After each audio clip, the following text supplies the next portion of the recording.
¿Qué tal? ¿Cómo andan? ¿Qué dicen? Muy, pero muy buenas noches. Así arrancamos Desiguales por la televisión pública. Aire se grita, ¿no? Un segundito antes es hermoso. Hay una adrenalina ahí muy, pero muy linda. Bueno, televisión pública en vivo, 8 de la noche. Está ya ingresando al living de Desiguales Elvio Lausirica. Él es el presidente de Coninagro, de la Confederación Intercooperativa Agropecuaria, y es una entidad parte de la mesa de enlace.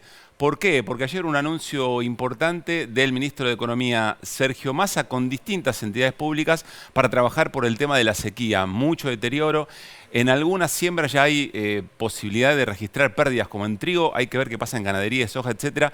Pero es un daño muy, pero muy importante. Y ayer esta reunión, por supuesto, además tiene un componente político muy determinante. Y en un rato nada más llega Hugo Yasky también, porque hubo una movilización a tribunales en apoyo al juicio político a la Corte Suprema de Justicia y por la democratización del Poder Judicial. Lucila Trujillo. ¿Cómo va, Pablo Caruso? Noche de miércoles. En un rato juega al Globo, pero eso será más adelante, ¿eh? Sí. En un rato nos concentramos en ese tema. Ahora también de lo que vamos a hablar con Pablo Ibáñez, por ejemplo, es de la mesa nacional que piensa el presidente Alberto Fernández, ¿eh? Una mesa de la cual se ha hablado tanto, de la que incluso hizo mención el diputado Máximo Kirchner el último fin de semana. Bueno, ¿cuál sería esa mesa? ¿Quiénes la compondrían? ¿Cómo se formaría? Todo eso lo tiene Pablo Ibáñez. Y Néstor Espósito, que se mete el lago escondido, no al lago en sí porque está prohibido, digo, lo tiene ocupado un magnate como es Joe Lewis, y ese traslado que hubo a Comodoro Pi de la causa a ese lago por parte de jueces, empresarios y ministros. Y por otro lado, bueno, Arieto, ¿qué le pasa a Florencia Arieto? Es la pregunta. Porque decía una cosa, ahora dice otra. Dijo ayer por la noche algo en TN, hoy ya pidió perdón por eso que dijo vía Twitter a Patricia Bullrich. La verdad, se refirió a la muerte y al asesinato, mejor dicho, de Santiago Maldonado y de Rafael Nahuel, que dijo que estuvo mal, pero después no estuvo tan mal. La verdad, muy confuso todo. Néstor tiene información sobre esto. Bueno, vamos a la mesa, Sí. Ya con nuestros compañeros y compañeras. ¿Qué dice? ¿La Barras? ¿Todo bien? ¿Cómo andan? ¿Cómo Buenas andan? noches. Arranca Buenas Florius, que noches. estaba prendida a fuego. Mirá cómo está con el rojo. Todo rojo. Todo el domingo rojo. voy a la cancha. Bien. Bueno. Yo voy el lunes. No sé ¿Vos de vas qué a la cuadro cancha? es Flor Barragán. ¿Cómo no? Todo Independiente. rojo. Ah, de Independiente. Todo Independiente rojo. de Casillero. Todo rojo. Todo rojo. Fuerte, De Avellaneda, Muy como bien. toda persona de bien de Avellaneda, es de Independiente. Bueno. fuertes declaraciones. De atrás Flor de Barragán. cámara me hacen... Mirá, ahí va. Flor, hablemos de lo que ayer pasó en vivo, cuando estábamos aquí en Desiguales, que son las medidas que anunció el ministro de Economía, Sergio Massa. Así es, les traje mucha información. Si les parece, arrancamos con un resumen de en qué consisten estas medidas y el costo que tienen para el Estado, que tenemos para compartir. Estuve consultando hoy en la Secretaría de Agricultura. Son medidas, decíamos ayer, de alivio para los productores. Más de 50.000 productores son los que se pretende llegar, y un costo fiscal que podría trepar, escúchenlos, 100.000 millones de pesos. Si podemos mostrar el dato, es un dato importante que hoy yo consultaba. Esas son las medidas, en resumen, es esto de créditos subsidiados, alivios de la FIP en ciertos impuestos, en todo lo que tiene que ver con embargos, suspensiones, etcétera. Pero lo cierto es que preguntaba hoy, ¿qué onda? Esta ayuda es muy fuerte. ¿Cómo la ve las distintas patas del Frente de Todos? ¿Cómo la vio la mesa de enlace? Bueno, tenemos a alguien también que nos puede contar cómo la vio la mesa de enlace, pero desde el gobierno me decían, se fueron conformes, contentos nunca te van a decir, pero conformes con las medidas. Y desde el lado de qué piensa el gobierno, qué piensa por ahí cerca de Cristina Kirchner, cerca de Alberto, me decían, Massa a la hora de tomar una medida, consulta primero.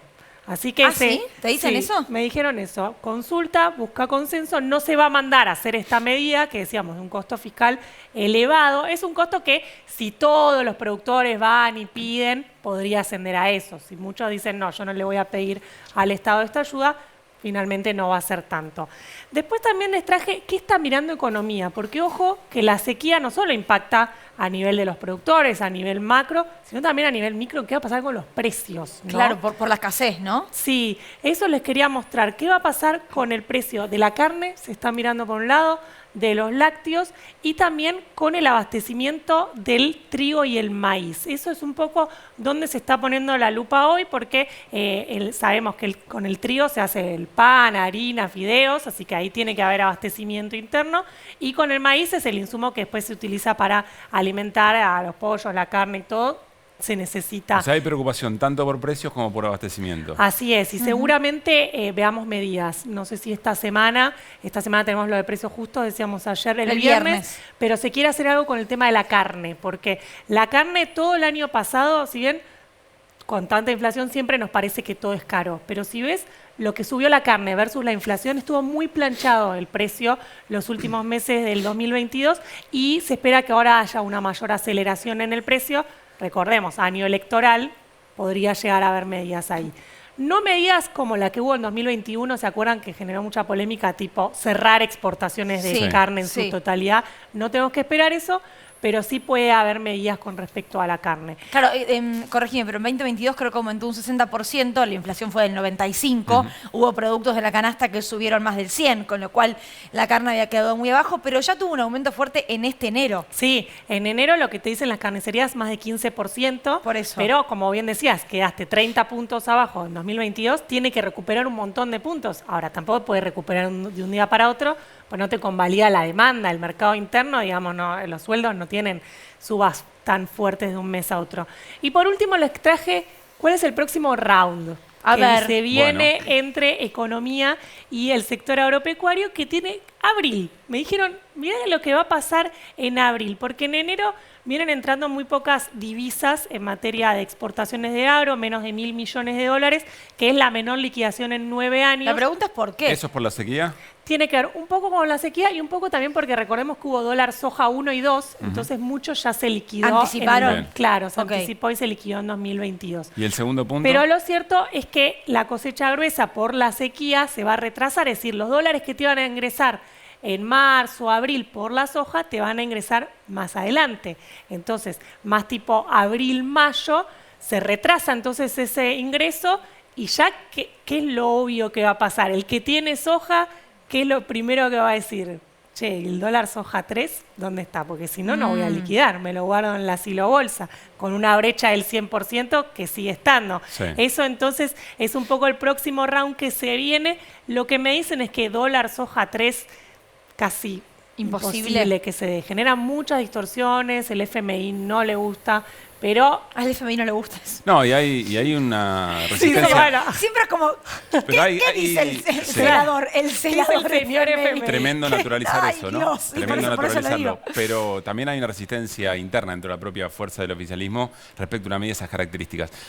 Ayer un dato político en esa mesa, que vos describís muy bien en términos económicos, que tiene que ver con la incorporación de la Mesa Agroalimentaria Argentina como un actor que se suma, además de la mesa de enlace, que estaba en la discusión y que representa, si vos querés, al otro campo, digamos, ¿no? Me parece que este dato pasó un tanto inadvertido y no debería. Sí, y que aparte tuviste en la mesa a la titular del Banco Nación, Silvina Batakis, y al titular de la AFIP, Carlos Castañeto, que es una persona muy cercana a Cristina Kirchner. Y aduana también estuvo, ¿no? Y tuviste a la aduana, es decir, todos ahí consensuando las medidas.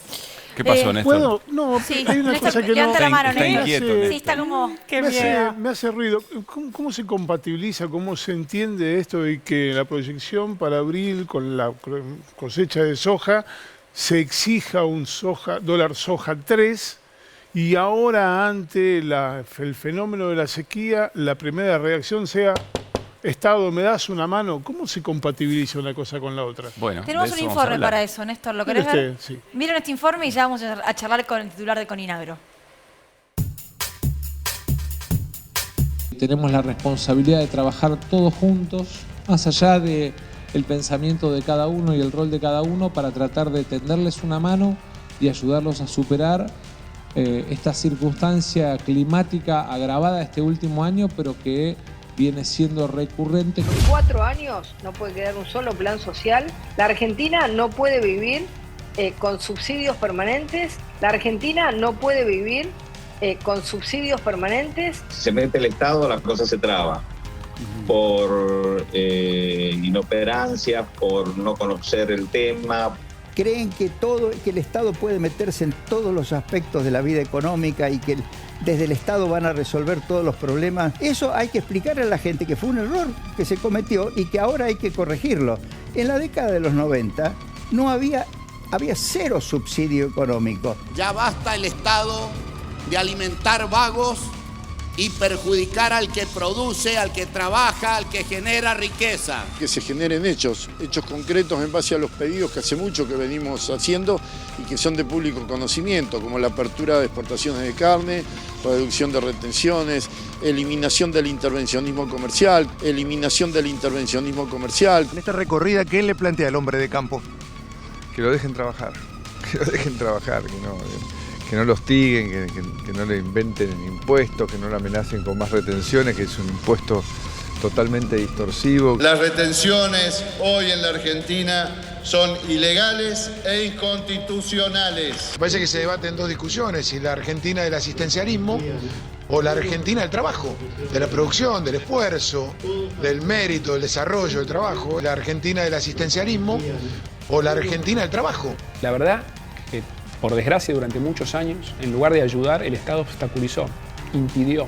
Para mí el problema es que el Estado es mi enemigo. Está la posibilidad, y ahora ya lo han diseñado, que sea conducido por robots. El Estado presente es una gran estafa, es un gran robo a la gente de laburo. Eso es lo que me da bronca a mí. La Argentina no puede vivir con subsidios permanentes. La Argentina del asistencialismo o la Argentina del trabajo. Durante muchos años, en lugar de ayudar, el Estado obstaculizó. Eliminación del intervencionismo comercial. Esto nos tiene que enseñar que tenemos que trabajar juntos, que la Argentina tiene en el campo uno de los motores de su economía, que el Estado muchas veces le pide un esfuerzo cuando tiene que enfrentar situaciones o de estrechez fiscal o de estrechez de reservas, pero también que el Estado y que el gobierno muchas veces es la herramienta con la cual podemos tenderle la mano y asistirlo en los momentos de mayor dificultad.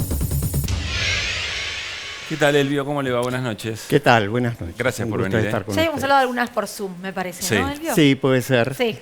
Retomo la pregunta o la inquietud que dejaba nuestro compañero Néstor Espósito. Es decir, ¿cuál es el lugar ideal del Estado en términos de... bueno, hay un reclamo concreto de que se corra para dejar jugar en algunas miradas y por otro lado, cuando hay situaciones realmente muy dramáticas, rápidamente se recurre y se pide su asistencia. A su entender, ¿cuál es el rol ideal del Estado en este Bueno, caso? el Estado tiene que ser el armonizador de las políticas y de la economía de un país y justamente esa es la responsabilidad que tiene. Y en estos aspectos me parece que es sustancial que no juega el productor interviniendo muchas veces como operador en los mercados, sino que tiene que operar desde el punto de vista de armonizador de los distintos intereses que pueden jugar dentro de un país. Ahora, esa armonización, si se quiere, a veces tiene que ver con poner retenciones mayores o menores y en otras tiene que ver con dar una asistencia de más de 100.000 millones de pesos a los productores. ¿Por qué se critica siempre una y se critica cuando por ahí esa asistencia es para otro sector, como en el caso de los planes, y no cuando es, por ejemplo, para el sector del campo? ¿Qué diferencia habría en cuanto a la asistencia del Estado, a un sector que lo necesita? En este caso en particular que estamos hablando, primero vamos a poner en dimensión los 100.000 millones de pesos. 100.000 millones de pesos hoy prácticamente son 500 millones de dólares. Las retenciones y las pérdidas son prácticamente al año 12.000 millones de dólares. ¿Las pérdidas de qué, perdón? Las pérdidas que hoy están estimadas por el efecto de las inclemencias climáticas, sí, está estimado en 12.000 millones de dólares. Equivalente prácticamente a lo que son las retenciones al agro en un año. Entonces, pongamos en dimensión lo que son 100.000 millones, que suenan mucho, ¿no? Pero son 500 millones de dólares. Hablaba muy bien que no todos se van a utilizar. ¿Por qué? Porque muchos de esos 500 millones de dólares son préstamos y financiamientos y líneas crediticias que de última van a ser devueltas al cabo del tiempo que duren estos créditos. El impacto de la sequía es bravísimo, ¿no? Es muy, muy preocupante. A ver, veníamos... Sé que en trigo el sector, se puede calcular, ya hay un cálculo. ¿Cómo? En trigo, sí. No sé si en soja y en ganadería.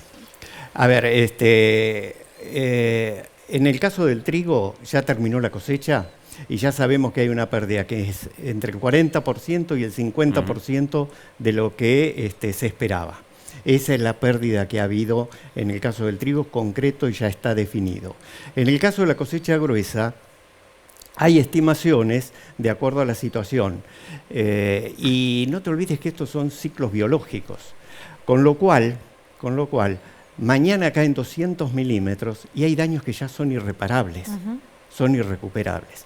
Vos podés ver, ahí tenés un maíz, y vos podés ver un maíz muy verde, pero cuando te fijás la espiga, no cuajaron los granos, por efecto justamente de estas inclemencias climáticas. Y esto no solamente pasa con los granos. Nosotros ya lo avisorábamos en Coninagro, tenemos 19 producciones que operan a lo largo y a lo ancho en nuestras cooperativas, a lo largo y a lo ancho en el país, y el 90% están en una situación crítica, porque también tenemos problemas en muchas economías regionales. Leí que dijo que usted tenía preocupación porque los productores tienen que inscribirse para poder, mejor dicho, tienen que hacer la declaración jurada de emergencia y desastre agropecuario. ¿Tiene miedo de que no todos la hagan o que sea muy engorroso hacerla? A ver, nosotros propiciamos... Porque hay que pedirle el subsidio. Hicimos un pedido de algunas medidas y todas esas muchas de ellas están previstas en la Ley de Emergencia y Desastre Agropecuario. Con lo cual, la mecánica de la ley dice que vos tenés que presentarte una declaración jurada en tu municipio, que es la local, después en la provincial, después en la nacional. Todo eso requiere tiempo, lleva tiempo y hay muchas cosas que las tenés que resolver ya. Entonces, por eso pedíamos, por un lado, agilizar toda esta gestión de las emergencias y por el otro lado también pedirle a los productores que las hagan para poder entonces estar alcanzados por los beneficios de la ley. Claro, digamos que se pide con nombre y apellido, por decirlo de alguna manera. No es que se da porque sí a determinada localidad, sino que se tiene que saber a dónde va esta asistencia. Sí, la ley dice que es por persona y no por zona. Vos podés saber todo el partido, yo soy de Raucho, vos podés haber hecho todo el partido declarado en emergencia agropecuaria, pero puntualmente cada productor tiene que decir yo estoy alcanzado. Algo que no me termina de quedar claro. ¿Se fueron conformes de la reunión de ayer con el ministro? A ver, yo no sé si la palabra es conformes, pero... fuimos recibidos no solamente por el ministro, los secretarios de áreas, estuvo la FIP, estuvo el Banco Nación, todos a los cuales nosotros le habíamos pedido en alguna medida alivio fiscal, financiamiento, estuvieron ministros de la producción de Buenos Aires, de Santa Fe y de Entre Ríos, y creo que eso es una medida favorable, una señal de que podemos estar teniendo respuestas a los problemas que hoy se agudizaron con todas estas inclemencias climáticas. ¿Pero cuál es el pero? El pero, por ejemplo, hay algunos puntos con respecto a las economías regionales que todavía no están resueltos, pero nos aseguró el ministro que en los próximos días iban a hacerse algunos anuncios con respecto a las economías regionales.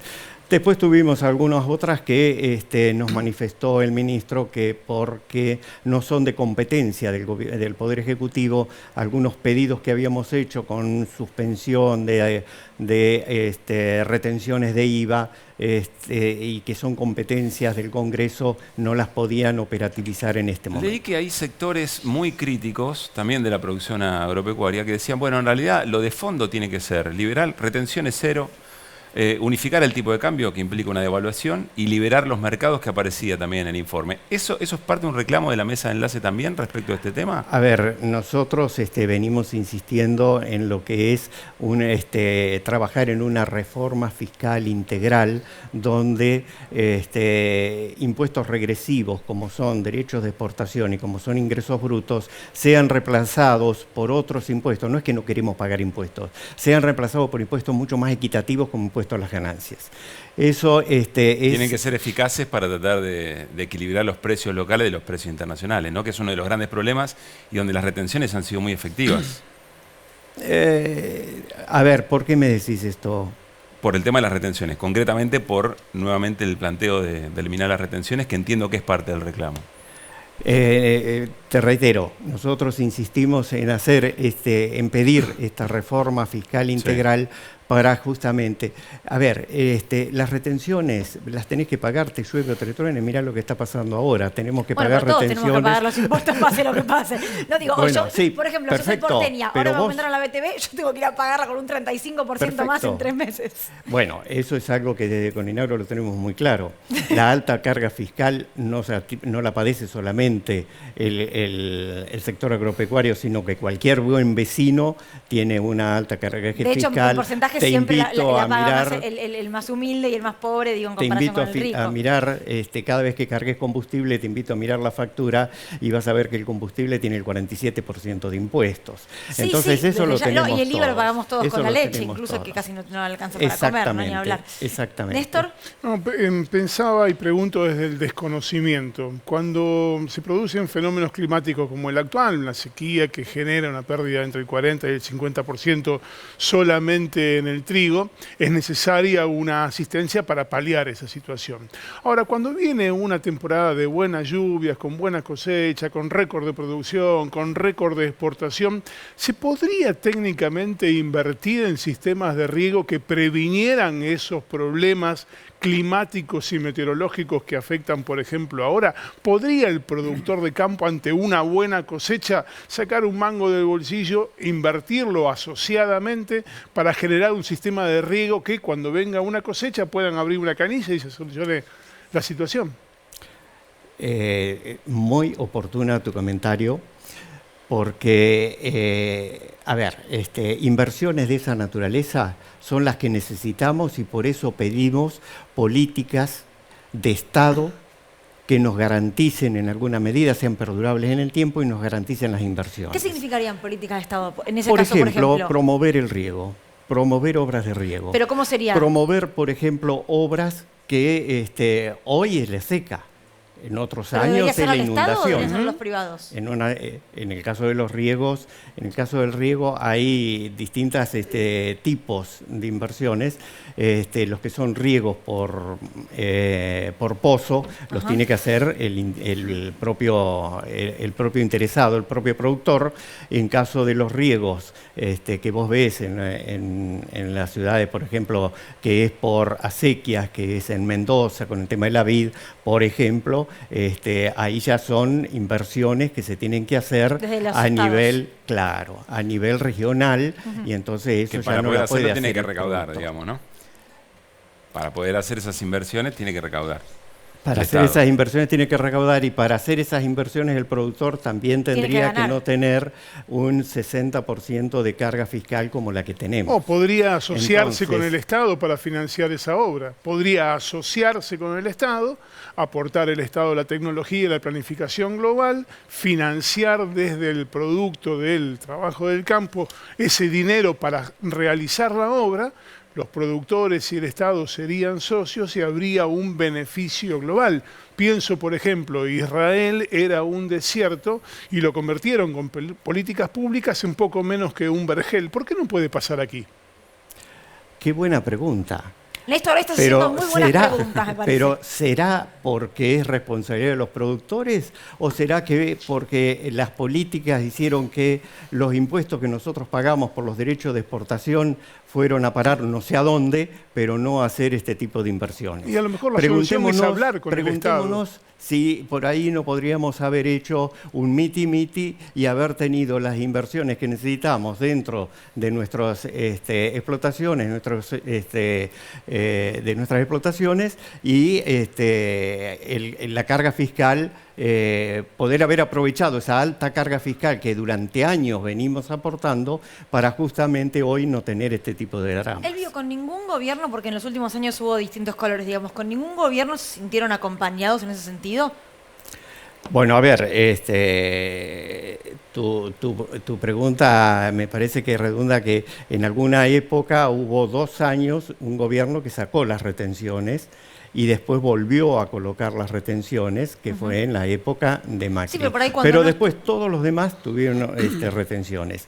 Pero más allá de las retenciones sí. o no del gobierno de Macri, me refiero a si con retenciones o sin retenciones, se sentían acompañados en el sentido de inversiones para el campo reales, un proyecto de, por ejemplo, riego para determinado espacio y demás. Me refiero a la política de Estado con retención o sin retención. ¿Se sintieron acompañados de verdad con algún gobierno? A ver, es difícil de responder esta pregunta porque hasta ahora no hemos tenido una política de Estado que realmente sea perdurable en el tiempo. 2 años sin retenciones como tuvimos, por ejemplo, con políticas de Estado que podrían ser favorables al campo, no alcanza el tiempo como para hacer inversiones de peso y para poder llevar. No te olvides que nuestros ciclos productivos son de 1 año.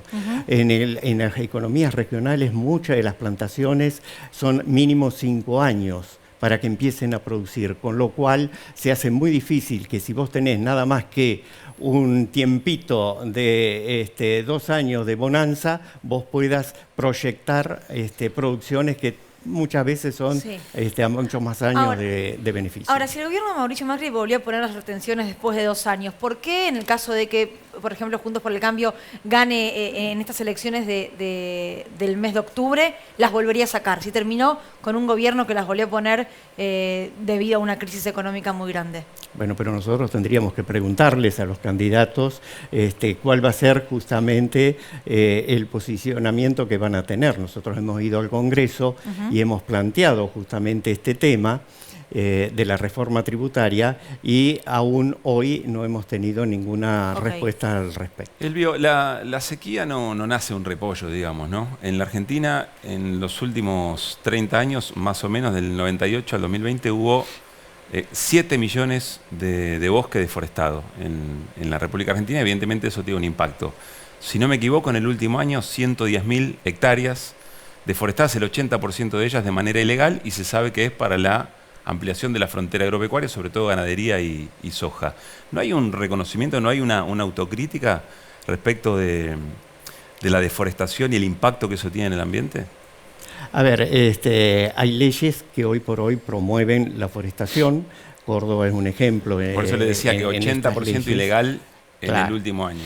Bueno, pero en ese caso nosotros nunca las propiciamos a ese tipo de actividades. Todo lo contrario, nosotros venimos propiciando las buenas prácticas agrícolas, venimos propiciando la producción de alimentos saludables en ambientes socioeconómicos y ambientalmente sustentables. Entonces, si hay situaciones de esa naturaleza, será la ley la que tendrá que ocuparse. Pero les preocupa, digamos. Les preocupa. Nosotros nos preocupa y nos ocupamos en hacer las cosas bien.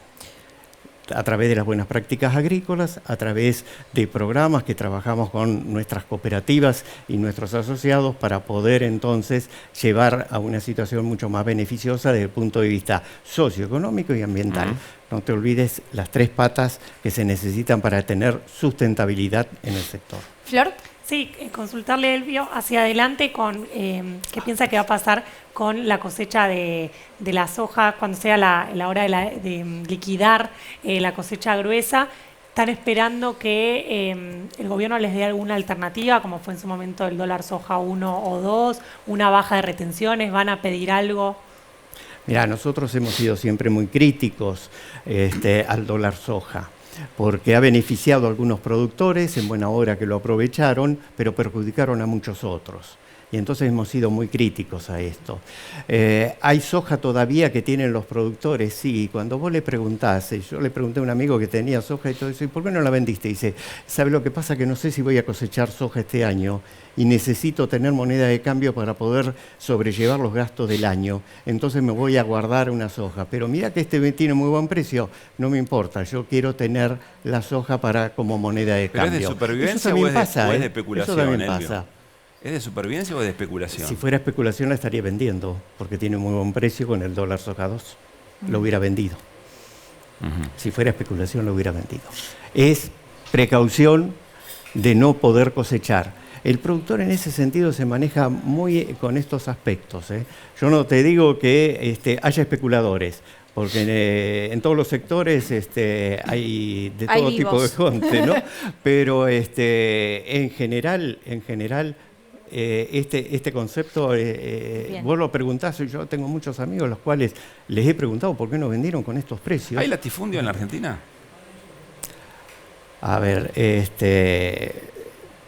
mirá, dentro de mi ámbito, yo vivo en un partido de 440.000 hectáreas. Le voy a mandar un saludo a mi Somos compañero. 1.400 productores claro. y las unidades económicas son de 300 hectáreas. Bueno, ¿cuál es el latifundio? Pero existe o no existe a ver, en Argentina. En Rauch parece que no. En Rauch no. En Cande Alberro, yo mi te amiga de diría que Rauch, provincia de le Buenos mando un beso. Aires, Le provincia de Buenos general, Aires, y en zona términos de modelo pampeana, agropecuario. tampoco. En A términos ver, generales y en términos de modelo agropecuario. Por eso se lo pregunto. yo no te sabría decir exactamente, en mi concepto no hay latifundios, Estarían mal.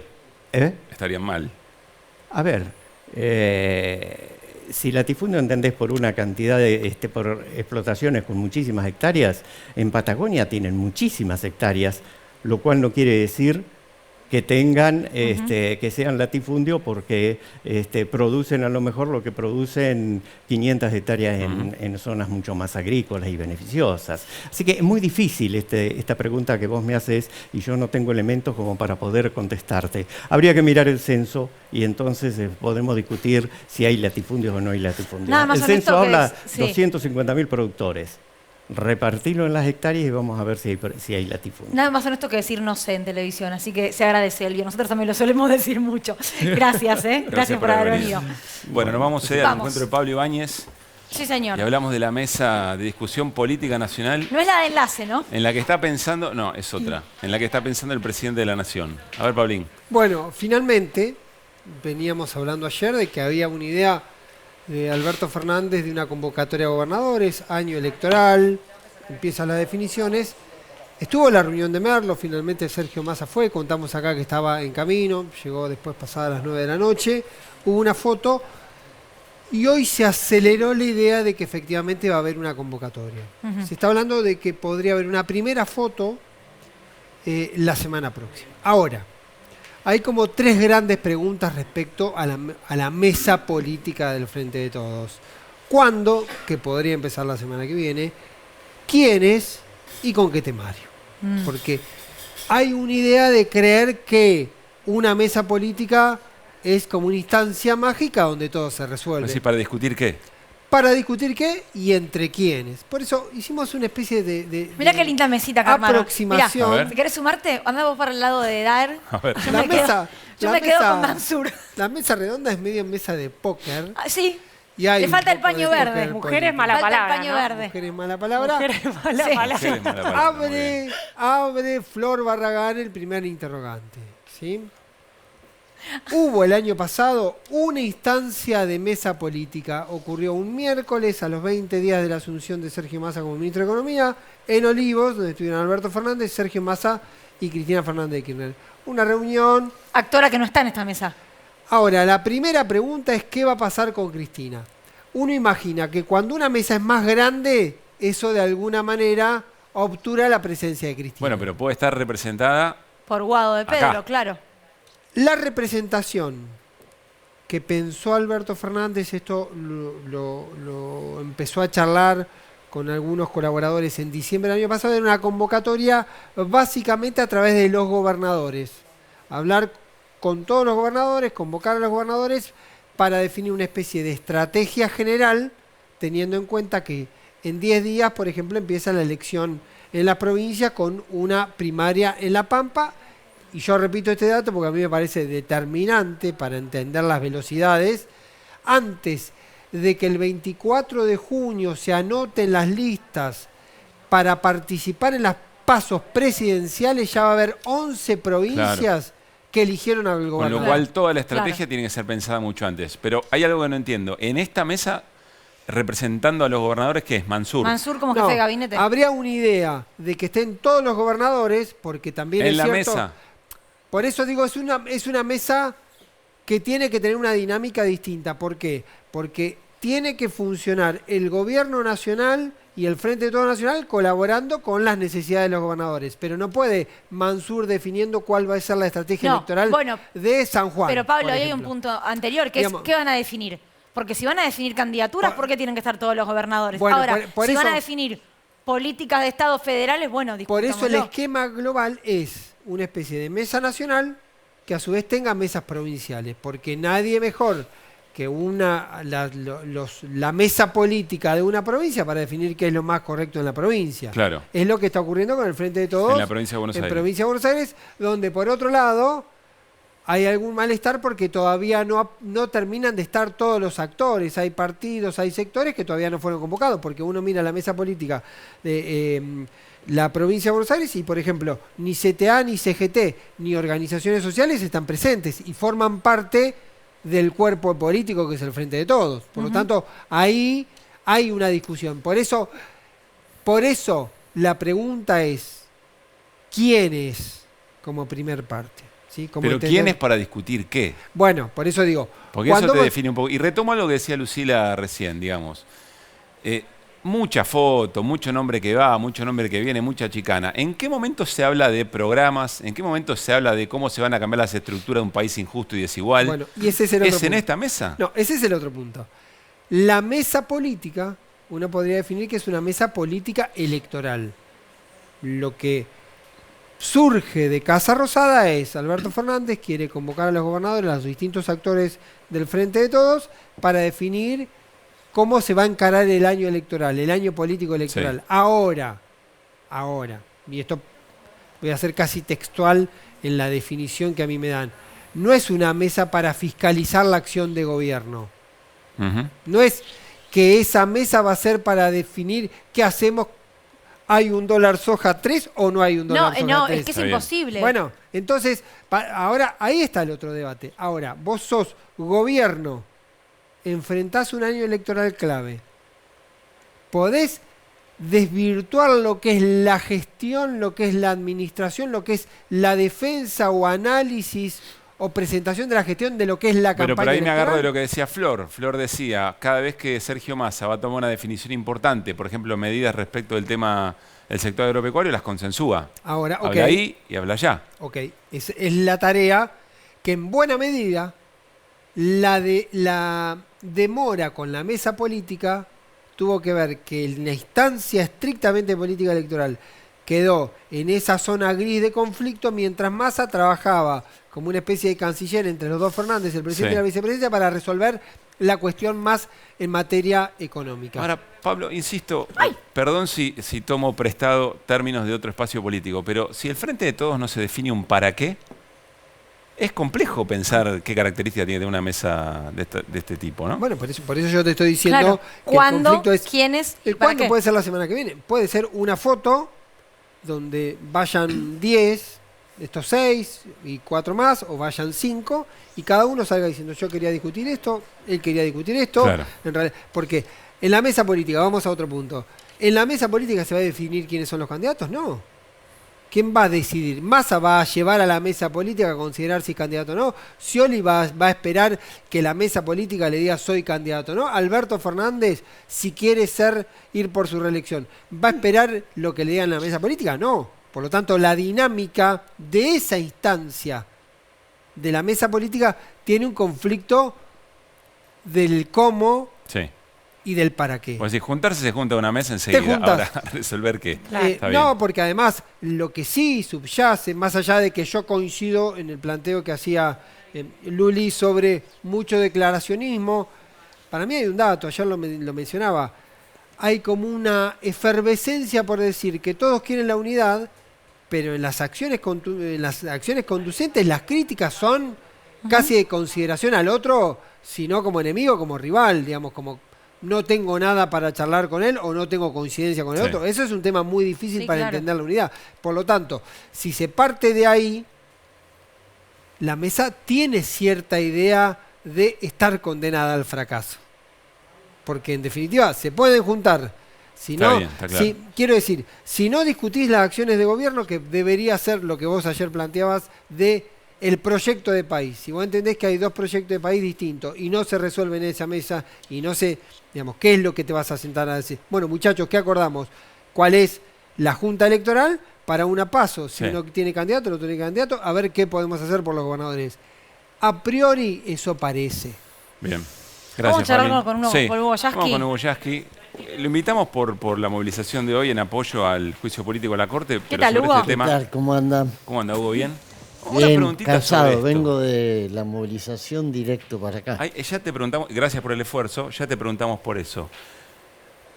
¿Es posible dar una discusión en términos electorales y de lo que se le proponga a la base del Frente de Todos virtuosa? ¿Que de ahí salgan virtudes en términos de proyecto de país que por ahí no aparecieron en el momento de la gestión? Yo creo que sí, que es posible y que además es necesario. Lo necesario te creo, lo posible lo decís porque estás viendo cosas que te llevan a pensar eso. Sí, sí. O sea, en principio hay cuestiones que se tienen que poder definir en términos de construir un país con mejor distribución de la riqueza, con generación de posibilidades de movilidad social que hoy no existen. Eso te lo dicen todos, en cada discurso eso aparece del pero gobierno, el tema es el cómo. Vos tenés que definir cómo y hay que sentarse a discutir. Si nosotros no vamos con una propuesta que defina para adelante cómo mejoramos la distribución de la riqueza, si no decimos, proponemos, todo el mundo habla de la reforma, recién escuchaba al representante de Coninagro, ¿no? Necesitamos obras, necesitamos que nos den subsidios y necesitamos que nos quiten los impuestos. La verdad, las tres cosas no se pueden hacer. Algo está mal.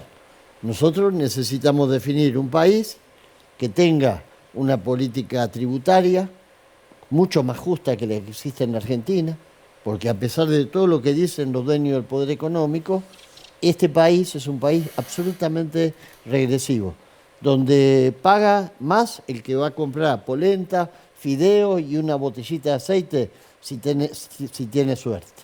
Y hay otros que mandan la plata a los paraísos fiscales, aplaudieron de pie la especulación financiera y nos dejaron, como nos dejaron, después de 4 años de desastre del gobierno de Mauricio Macri.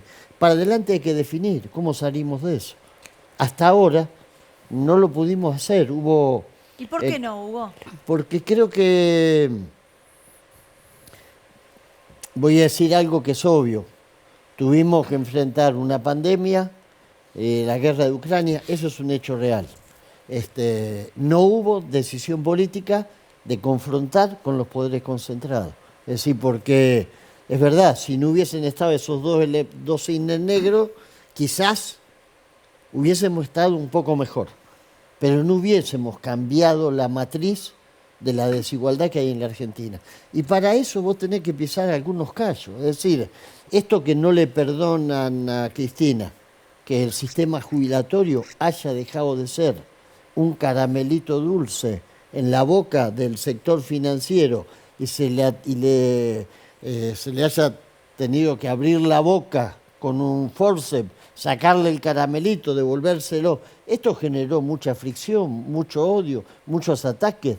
Gran parte de la persecución que hoy sufre Cristina, gran parte del odio alimentado por grandes medios de comunicación tiene que ver con eso. Entonces, vos tenés que plantear, bueno, necesitamos construir un país que crezca con cierta armonía social para no generar un monstruo como es el de Perú. Yo la otra vez en la última sesión que nos permitieron hacer la gente de la oposición, la última sesión que hubo, yo decía, fíjense, los diarios de una semana antes a la matanza que se generó en Perú ponderaban el modelo económico peruano como el modelo virtuoso, es decir, hoy ya no es Chile, no es Colombia, resulta que ahora es Perú. Y vos fíjate lo que es Perú. Sí. Ahora, Hugo, cuando se tomaron decisiones se encontraron siempre el escollo del Poder Judicial, ¿no? Un poco el sentido de la movilización de hoy. ¿Cómo fue eso? La verdad que fue una movilización interesante, intensa, por toda el arco de diversidad que la convocamos, 4 vertientes sindicales, todos los organismos, movimientos sociales. Es un tema que es difícil ligar con la base social, sobre todo porque está muy castigada, pero es imprescindible seguir dando la pelea para que esa esa suerte de, yo diría, de distancia que el poder logró establecer entre lo que es el funcionamiento de la justicia en términos reales y lo que son las penurias que vive cotidianamente la gente, se puede acortar. Porque es verdad que hagamos lo que hagamos, si vos tenés una corte y uno de sus integrantes pretendiendo establecer una doctrina que da vuelta como una media al concepto del estado de bienestar, que es lo que propone el peronismo, lo que proponemos nosotros, y te dicen, no, miren, están equivocados. No es que donde hay una necesidad puede haber un derecho. Hay que eso no va más. A partir de ahora... No alcanzan los recursos. No alcanzan los recursos y si somos irresponsables, generamos inflación y eso es ponerse fuera de la ley. A partir de ahora, la nueva ley se llama neoliberalismo extremo. ¿Entendés? Ortodoxia neoliberal. Es decir, si vos no resolvés eso, la distribución de la riqueza, o si querés, la reducción de la brecha a la desigualdad, va a ser imposible. Entonces me parece que son los temas que tiene que discutir el Frente de Todos, porque fue el error que cometimos la otra vez. La otra vez no dijimos qué íbamos a hacer con el FMI. No lo dijimos. No dijimos qué íbamos a hacer con la ley de entidad financiera. No dijimos si íbamos a ir por una reforma tributaria. Pero porque quizás no haya consenso tampoco para decirlo. Bueno, hay que discutirlo, porque si no vamos a estar jugando a una especie de distraído, donde, viste, como esas familias donde los problemas que puedan generar fricción no se ponen en discusión. Abajo de la alfombra, un día explota. Jackie, la verdad, pensar que al menos luego de ganar la PASO en adelante, nunca estuvo en el menú de la conversación entre Cristina Fernández y Alberto Fernández. ¿Qué hacer con el Fondo Monetario teniendo en cuenta que también venía participando Massa?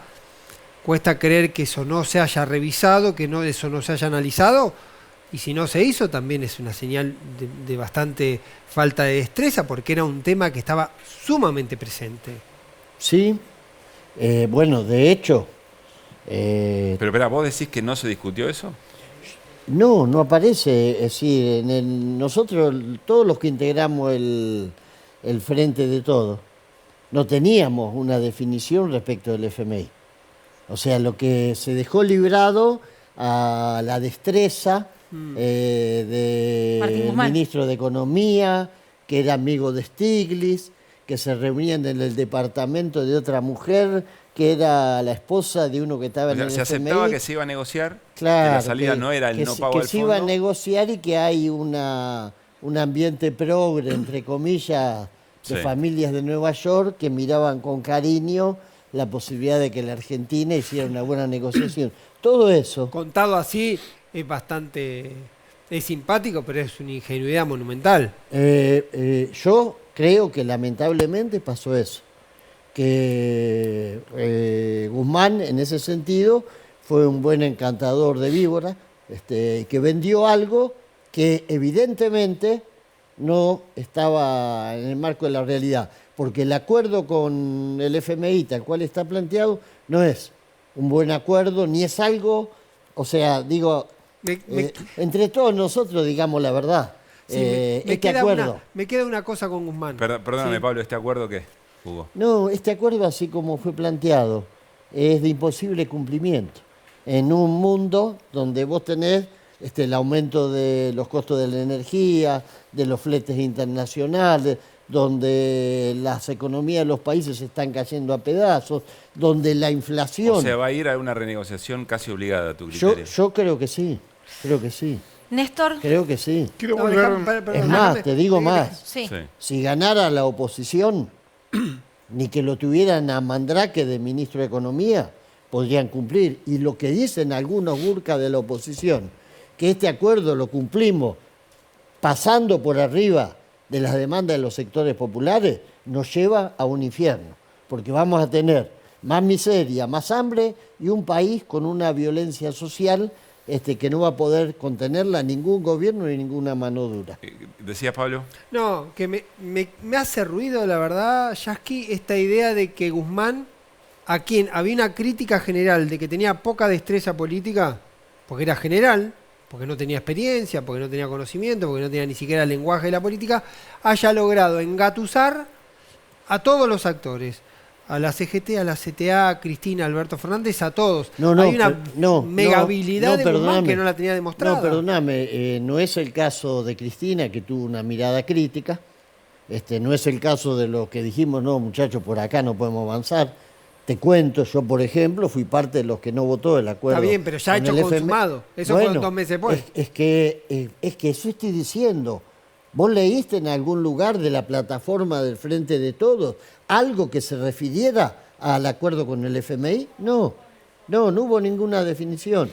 Quedó todo en una especie de indefinición que después se fue resolviendo pragmáticamente con los pasos que daba Guzmán y que evidentemente no lograron los resultados que Guzmán prometía o anunciaba que se podían lograr porque él manejaba buenas relaciones y todo lo que habrá vendido para, digamos, llegar a ser un ministro de Economía que pudo transcurrir ese proceso. Tenemos que cerrar, Hugo. ¿Esta es una marcha que le va a ir dando forma a otras? ¿Qué sentido tiene en el camino? Y la idea es que esto tenga continuidad.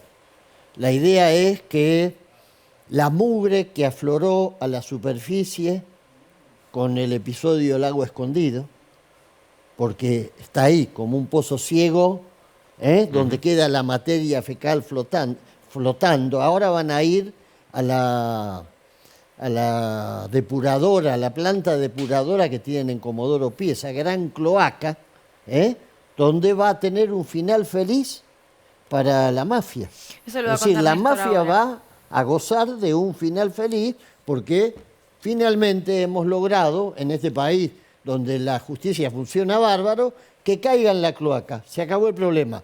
Taparlo y tratar de que dentro de 3 meses la ciudadanía olvide. Nosotros vamos a marchar para que estas cosas no se tapen, no se olviden y para que la mafia no pueda tener un final feliz, que sería tener un país donde definitivamente los ciudadanos agachemos la cabeza y aceptemos que así como hay pobres, desigualdad, atropello de los que tienen la sartén por el mango con la economía, también tenemos que tener un país donde alegremente tenés presa a Milagro Sala, te proscriben, si no te proscriben hacen un atentado y los que financiaban el atentado resulta que ahora no se sabe quiénes son porque hay una jueza Capuchetti que es empleada del señor Larreta que no quiere avanzar con la investigación. Todo ese paquete hay que abrirlo y la única forma de abrirlo es con la gente en la calle. Gracias, Hugo, por venir. Gracias. Gracias. Nos vamos a un corte y ya volvemos con más Desiguales.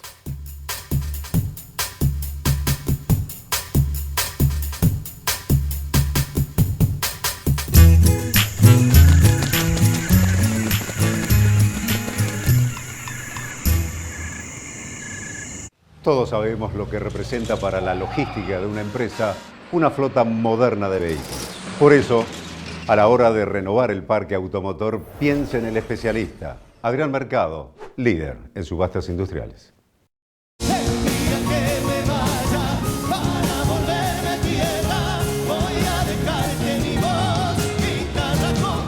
Festival País 2023, Córdoba. Festival de la Avicultura en Santa María de Punilla. Miércoles desde las 21. Festival País 2023. Para dar el paso final. Más federal que nunca. Televisión Pública.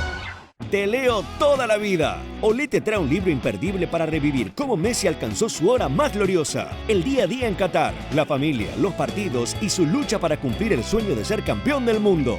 Un ejemplar histórico para disfrutar hasta la eternidad. Pedilo en tu kiosco a 1.499 pesos con 90. Olé. Adrián Mercado presenta su nuevo sistema de subastas online. Desarrollamos un sistema más rápido, más fácil, que te permite participar desde cualquier lugar del país. Si querés que tu empresa crezca, elegí Adrián Mercado.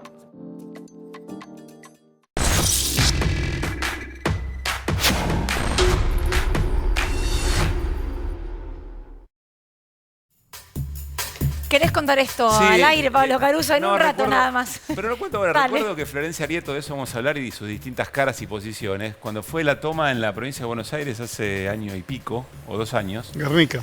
En Guernica, la propuesta para resolver el tema era cortarle a la gente que estaba en el terreno, cortarle el agua, sacarle los alimentos y poner los alimentos afuera de la toma, y que efectivamente vayan cuando, Los Juegos del Hambre cuando eran tengan sed o directamente. cuando tengan hambre van a Claro, salir de la toma. eran los Juegos del Hambre. Vemos a Florencia Arieto, esto dijo ayer por la noche en TN.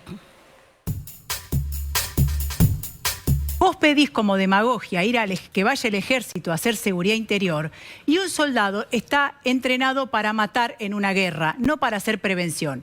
¿Qué quiero decir con esto? Después tenés una montaña de muertos en el combate contra la inseguridad y el ejército termina imputado por violencia institucional. ¿Está tratando de Entonces, demagoga a Patricia Bullrich? siempre dobla 180, no puede doblar 180 todas las curvas. El Estado no puede desalojar con un muerto, dejar desalojar con un muerto y dejando muertos los desalojos, porque así no funciona el Estado. ¿Qué muerto dejó en los desalojos? Maldonado en Cuyamen, Nahuel. Pero perdóname, Florencia, a Maldonado no lo dejó... No, lo que estoy no lo dejó el gobierno de Macri, ni nadie lo sumergió en el agua. Vos te tenés que sentar con las fuerzas de seguridad y decir, esto no puede pasar. Desalojás.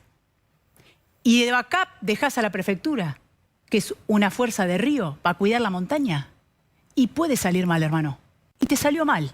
¿Y qué pasó? Hay un muerto, no se desalojó y el problema Hubo sigue. un tiroteo ahí también. Por supuesto, no estoy hablando... A ver, ¿Vos estás trabajando con Horacio Rodríguez Larreta? ¿Vos estás trabajando con Horacio Rodríguez Larreta? A ver, Néstor. Qué difícil, ¿no? Qué difícil. Conozco a Florencia Arieto desde hace 20 años aproximadamente. Voy a contar cómo la conocí, es autorreferencial. Conocí a Florencia Arieto cuando era abogada querellante de los familiares de víctimas de la represión en la planta Ford de Pacheco, los colaboradores civiles de la dictadura.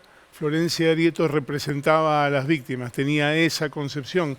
Era una mujer que siempre fue una mujer muy bella, pero que hoy parece muy bella como Yuya. Un pasito para adelante, un pasito para atrás, una vuelta y otra vuelta, solo le falta el hilar y la tenemos completa como un saltimbanqui. Me encanta este Néstor. Derivó... No, Néstor volvió de las vacaciones. Me encanta. Démosle más vacaciones a Néstor, chicos. Este hombre no duerme cuando está acá en Buenos Aires. En el viaje, ¿no?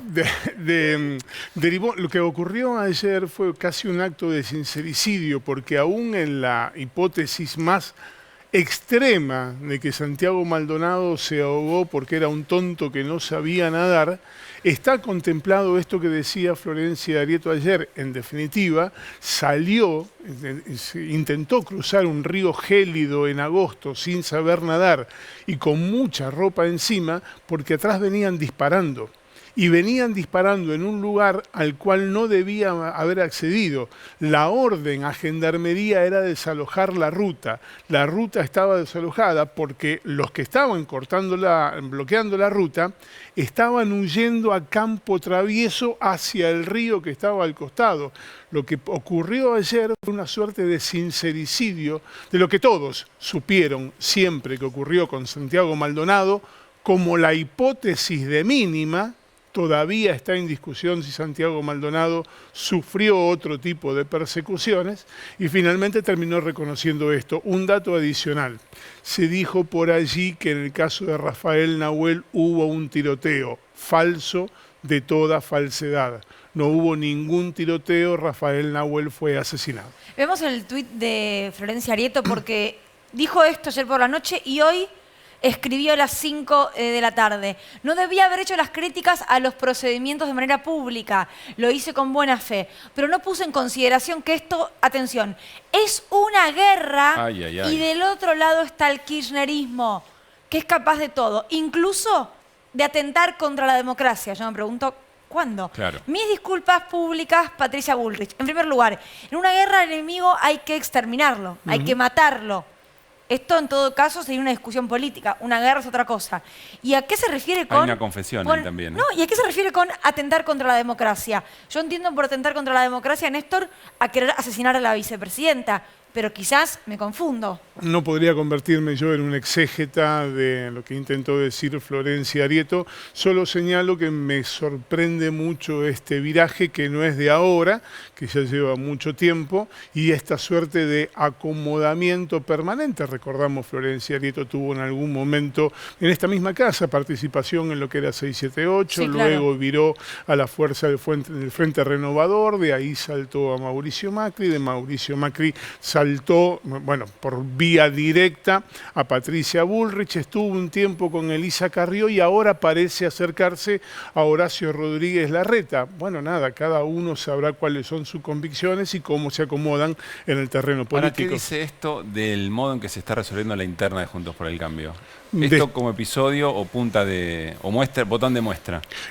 Florencia Arieto es una dirigente no política, es una profesional del derecho que tiene poca gimnasia en materia política y que tiene básicamente su irrupción en la vida política a partir de un enfrentamiento, casi te diría que personal, con Hugo Moyano. Pero la experiencia de gimnasia política de Florencia Arieto se limita a haber sido la jefa de seguridad del Club Atlético Independiente, en una gestión encabezada por un señor que se llamaba Cantero, que cuando tuvo un enfrentamiento con la Barra Brava, está filmado, salió corriendo a ocultarse detrás de la cortina de la sede en la avenida Mitre de Avellaneda. Ella misma fue expulsada de esa gestión e Independiente el año siguiente terminó yéndose al descenso.